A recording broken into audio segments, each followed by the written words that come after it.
Hello everyone, welcome to CS Gyan Sagar. CS Gyan Sagar. Myself Sonika. Previous videos में हम UGC net के PYQs की series को हम कर रहे हैं ऑपरेटिंग सिस्टम की। उसी सीरीज को आगे कंटिन्यू करते हुए हम नवंबर 2020 के पीवाईक्यूज को अभी हम सोल्व करेंगे।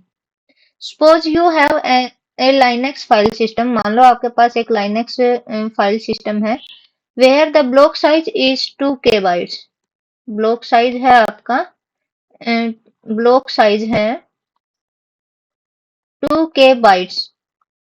2K बाइट्स को आप 2048 बाइट्स भी लिख सकते हैं या फिर आप 2 की पावर 11 बाइट्स भी इसको लिख सकते हैं। फिर कहता है कि disk address is 32 bits and inode contains the disk addresses of the first 12 indirect blocks of file, a single indirect block and a double indirect block। तो डिस्क एड्रेस है इसका, डिस्क एड्रेस है 32 बिट्स।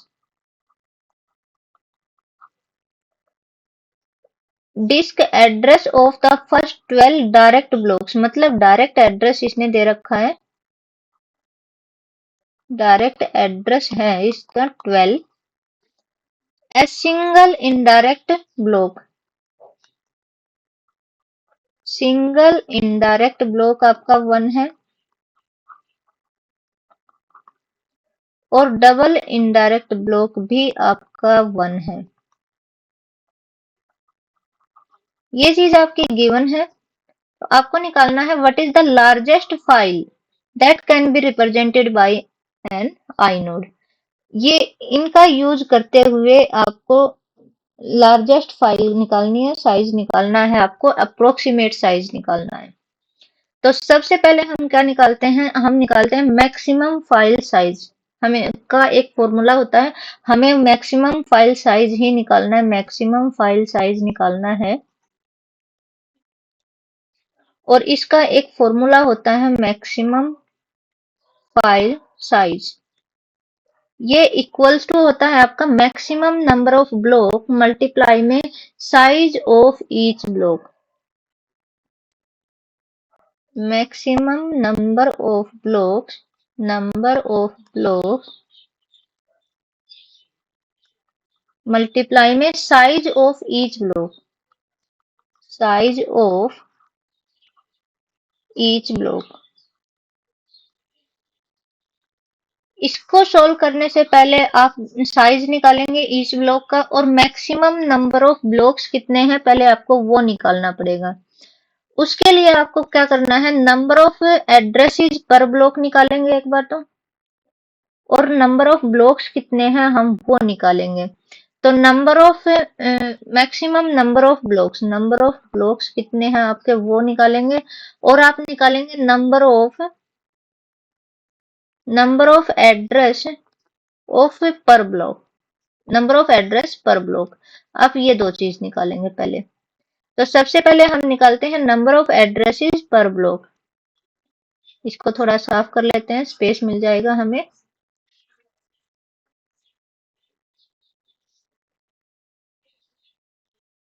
सबसे पहले हम निकालते हैं number of address पर ब्लॉक, नंबर ऑफ एड्रेसेस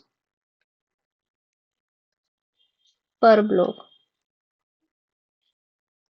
ये आपका एक फॉर्मूला होता है block size divide by disk address, और ये चीज आपकी गिवन है। ब्लॉक साइज कितना है आपका, ब्लॉक साइज आपका ये वाला है, आप ये भी लिख सकते हैं 2048 बाइट्स। एंड डिस्क एड्रेस कितना है आपका, डिस्क एड्रेस 32 बिट्स। 32 बिट्स को आप 4 बाइट्स भी लिख सकते हैं। 32 बिट को करोगे 4 क्रॉस 8, और 8 का आप क्या हो जाएगा, 8 बिट्स आपकी 1 बाइट के इक्वल होती है। तो ये आपके 4 बाइट्स भी हो जाएगी, 4 बाइट्स। जब आप इसको कट करोगे तो ये होता है 512, और 512 को आप क्या लिखते हो 2 की पावर 9। तो नंबर ऑफ एड्रेसेस पर ब्लॉक्स आपके कितने हो जाएंगे? 2 की पावर 9। अब हमें क्या निकालना? अब निकालना है maximum number of blocks. Maximum number of blocks कितने होंगे? और maximum number block of blocks का भी आपका एक फॉर्मूला होता है। उसमें आपका होता है डायरेक्ट एड्रेस प्लस में सिंगल इनडायरेक्ट एड्रेस और प्लस में आपका डबल इनडायरेक्ट एड्रेस। थोड़ा सा ऊपर करती हूँ मैं इसको। इसका आपका होता है direct address plus single indirect block plus double indirect block. तो डायरेक्ट एड्रेस आपका 12 है प्लस सिंगल इनडायरेक्ट ब्लॉक्स ये 2 की पावर 9 मल्टीप्लाई में 1। 1 का मतलब सिंगल है तो ये डबल है 2 की पावर 9 मल्टीप्लाई 1 मल्टीप्लाई में 2 की पावर 9 मल्टीप्लाई 1। ये डबल है तो 2 बार हो जाएगा। मतलब आपका हो जाएगा 12 प्लस 2 की पावर 9 प्लस 2 की पावर 9 मल्टीप्लाई 2 की पावर 9। इसको सोल्व करके हम लिखेंगे 12 प्लस 2 की पावर 9 प्लस 2 की पावर 18। ये आपके मैक्सिमम नंबर ऑफ ब्लॉक्स होंगे। ये आपके मैक्सिमम नंबर ऑफ ब्लॉक्स होंगे। अब हमें निकालना है मैक्स। अब हमारे पास ईच ब्लॉक का क्या हो गया? साइज भी हो गया पर ब्लॉक, और मैक्सिमम नंबर ऑफ ब्लॉक भी हमारे पास आ गए। तो अब हम निकालते हैं मैक्सिमम फाइल साइज, जो कि हमें निकालना है मैक्सिमम फाइल साइज। ये होता है हमारा maximum number of blocks. Maximum number of blocks हमारे क्या हैं? 12 प्लस 2 की पावर 9 प्लस 2 की पावर 18 मल्टीप्लाई में size of each block. Size of each block, और साइज कितना है ईच ब्लॉक का? अपना साइज ऑफ ईच ब्लॉक हमारा है 2 की पावर 11। आपका ये ऊपर लिखा हुआ है ये वाली चीज, ये रहा ब्लॉक साइज, ये वाला ब्लॉक साइज। तो हर ब्लॉक का साइज कितना हो जाएगा? 2 की पावर 11। तो यहाँ मल्टीप्लाई में आ जाएगा आपका 2 की पावर 11 बाइट्स। अब इसको हम सोल्व करते हैं। 2 की पावर 11 को यहाँ से सोल्व करेंगे। 12 मल्टीप्लाई में 2 की पावर 11 बाइट्स, बाइट्स हम बाहर निकाल लेते हैं, प्लस 2 की पावर 9 मल्टीप्लाई में 2 की पावर 11 प्लस 2 की पावर 18 मल्टीप्लाई में 2 की पावर 11, और इस सारे का क्या हो जाएगा? बाइट्स।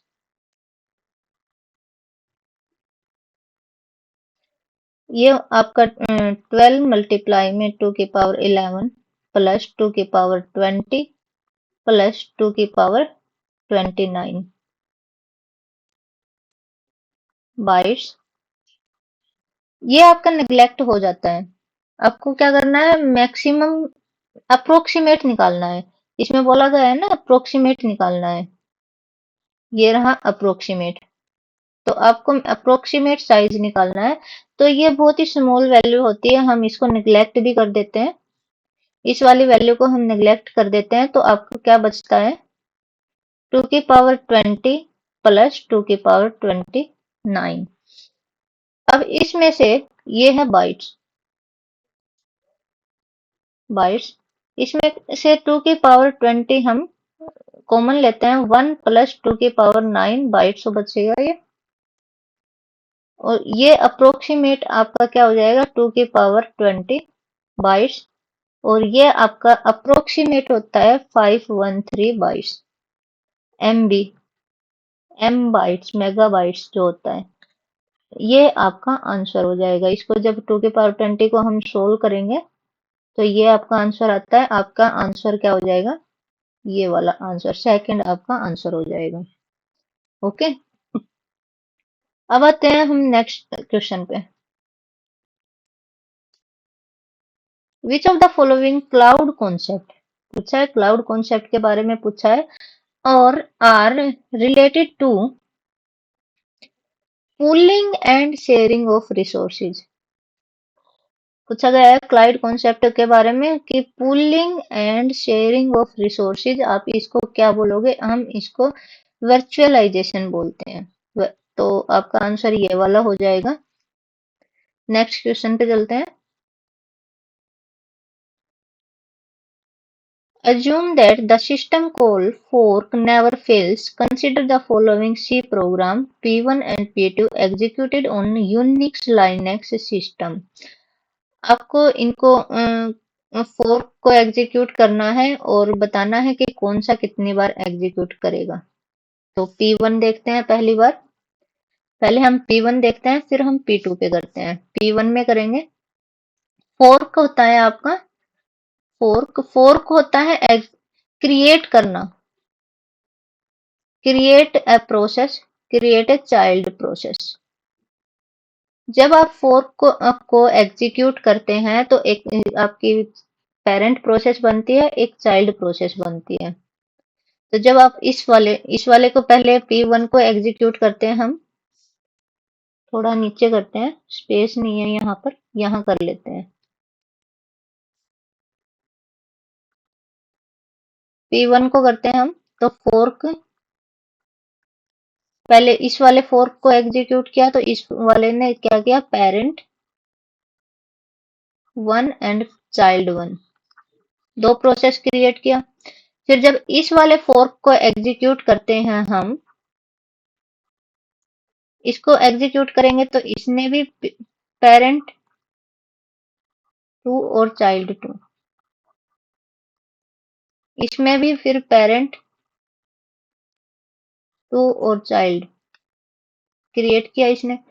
फिर इस वाले फोर्क को एग्जीक्यूट करेंगे, इस वाले फोर्क को, तो इसने भी पेरेंट एंड चाइल्ड, इसने भी पेरेंट एंड चाइल्ड, इसने भी पेरेंट और चाइल्ड, और इसने भी पेरेंट और चाइल्ड प्रोसेस को क्रिएट किया है। अब ये वाला, अब ये प्रिंट करेगा, तो ये वाली जो पेरेंट प्रोसेस है, ये भी हैप्पी को प्रिंट करेगी, ये भी हैप्पी को प्रिंट करेगी, ये भी हैप्पी को प्रिंट करेगी, ये भी हैप्पी को प्रिंट करेगी, ये भी प्रिंट करेगी, और ये प्रोसेसेस भी आपकी हैप्पी को प्रिंट करेंगे। तो टोटल कितनी हो गई, 1 2 3 4 5 6 7 8, मतलब जो P1 प्रोसेस है आपकी, वो 8 टाइम हैप्पी प्रिंट करेगी। तो स्टेटमेंट 1 क्या कहते हैं, P1 डिस्प्लेज हैप्पी 8 टाइम्स। हाँ बिल्कुल सही है ये तो। अब हम बात करते हैं P2 की, बात करते हैं प्रोसेस 2 की। प्रोसेस 2 में फोर्क, इस वाले फोर्क को हमने कॉल किया, तो इसने पेरेंट प्रोसेस बनाया और चाइल्ड प्रोसेस बनाया, फिर प्रिंट कर दिया, तो इसने हैप्पी को प्रिंट किया और इसने भी हैप्पी को प्रिंट कर दिया। अब फिर से फोर्क कॉल होगा, तो ये दूसरा अलग से फोर्क कॉल होगा, इसने भी पेरेंट प्रोसेस क्रिएट की, चाइल्ड प्रोसेस क्रिएट की। इस वाले ने फिर हैप्पी को प्रिंट कर दिया, हैप्पी को प्रिंट किया, इसने भी हैप्पी को प्रिंट किया। फिर थर्ड फोर्क आपका कॉल होगा, तो ये भी पेरेंट प्रोसेस बनाएगा, चाइल्ड प्रोसेस बनाएगा, ये भी हैप्पी को प्रिंट कर रहा है और ये भी हैप्पी को प्रिंट कर रहा है। टोटल कितनी बार हैप्पी प्रिंट हुआ है, 1 2 3 4 5 एंड 6। जो P2 प्रोसेस है आपकी, वो 6 टाइम हैप्पी को प्रिंट कर रही है। स्टेटमेंट 2 क्या कहता है, P2 डिस्प्लेज हैप्पी 12 टाइम, लेकिन ये आपका रॉन्ग हो जाएगा। अब हम आंसर पे देखते हैं। उसमें क्या था, P1 आपका ट्रू है और P2 आपका फॉल्स है। तो आपका जो आंसर हो जाएगा, P1 true and P2 false, तो आपका ये वाला आंसर हो जाएगा। अब नेक्स्ट क्वेश्चन पे चलते हैं।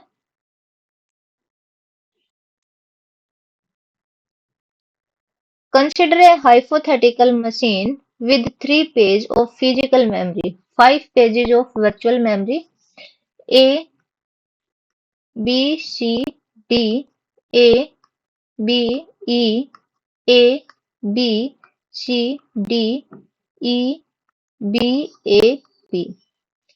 As the stream of page reference by an application, if P and Q are the number of page faults that the application would incur with first in first out, and list recently used page replacement algorithms, respectively, then PQ, assuming enough space for storing 3 page frames. 3 page frames आपको assume करने हैं। आपको देखना है कि ये first in first out और list recently used, इन दोनों का यूज करते हुए आपको देखना है कितने पेज फॉल्ट अकर होते हैं। सबसे पहले हम फर्स्ट इन फर्स्ट आउट से यूज करते हैं। आपकी पहले आती है प्रोसेस ए आती है। सॉरी, एक बार इसको रिमूव कर लेते हैं।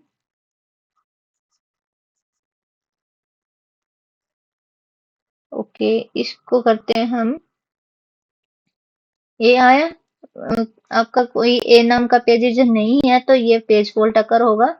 फिर आपका बी आता है, फिर से पेज फॉल्ट अकर होता है। सी आएगा, फिर आपका पेज फॉल्ट अकर होता है। डी आता है तो फर्स्ट इन फर्स्ट आउट, तो फर्स्ट आपका ए आया था तो ए आपका आउट हो जाएगा।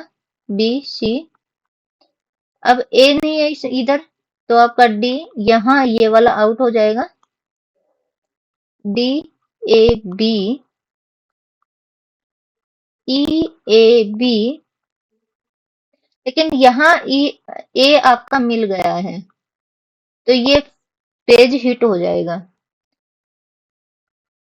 ये बी भी आपका मिल गया तो ये पेज हिट हो जाएगा। अब पहले कौन सा आया था इसमें से? ई यहाँ आया है, ए यहाँ आया है, बी यहाँ आया तो मतलब ए को रिप्लेस करेगा। ई सी बी, अब बी पहले आया है, ई सी डी, अब ई आपका फिर से आ गया, ई सी डी, तो पेज हिट हो गया। ये बी है आपका तो बी आपका रिप्लेस करेगा ई को। B C D, B A D, और बी आपका फिर से आ गया, बी ए डी। 1 2 3 4 5 6 7 8 9 10 11, तो आपके कितने पेज फॉल्ट हुए हैं? आपके 11 पेज फॉल्ट हुए हैं। फर्स्ट इन फर्स्ट आउट से आपके 11 पेज फॉल्ट हुए हैं, इससे आपके 11 हुए। अब हम लिस्ट रिसेंटली यूज करते हैं। एक बार इसको स्पेस कम है तो इसको हम रिमूव कर लेते हैं।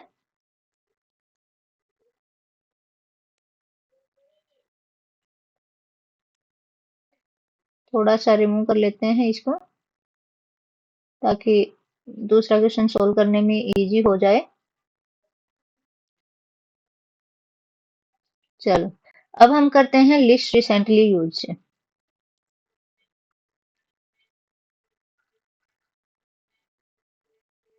ए आया, पेज फॉल्ट हो गया। ए बी, पेज फॉल्ट हो गया। ए बी सी, यहाँ पर भी पेज फॉल्ट हो गया। आपका ए यहाँ यूज हुआ था पहले, बी यहाँ हुआ था, सी यहाँ हुआ था। अब आपका डी को रिप्लेस करेंगे हम, सॉरी ए को रिप्लेस करेंगे। यहाँ पर भी पेज फॉल्ट हिट हो गया आपका। अब पहले कौन सा आया? बी आया है तो अब बी को रिप्लेस करेंगे।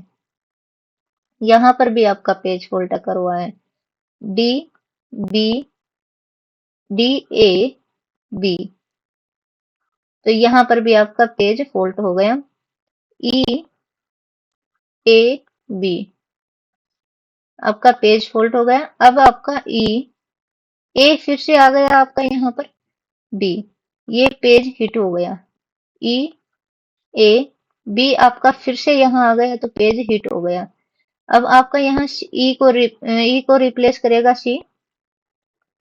ए बी, पेज फॉल्ट हो गया।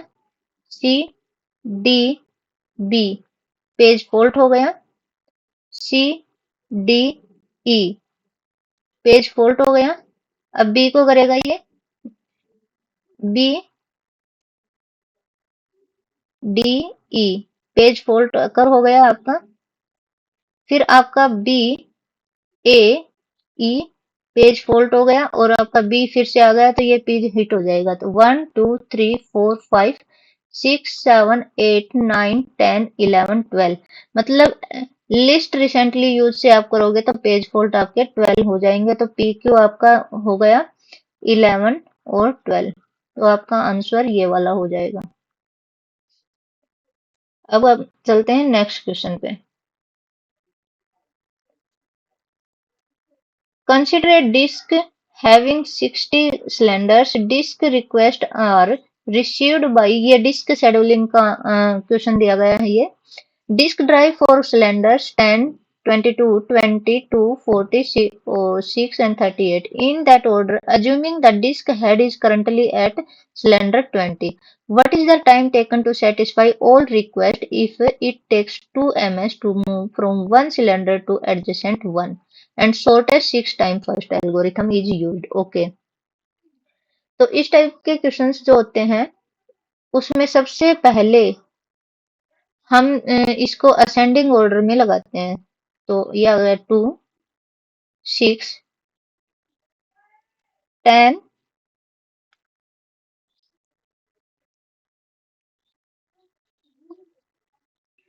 2, 6, 10, 10, फिर 20, 22, 38 एंड 40।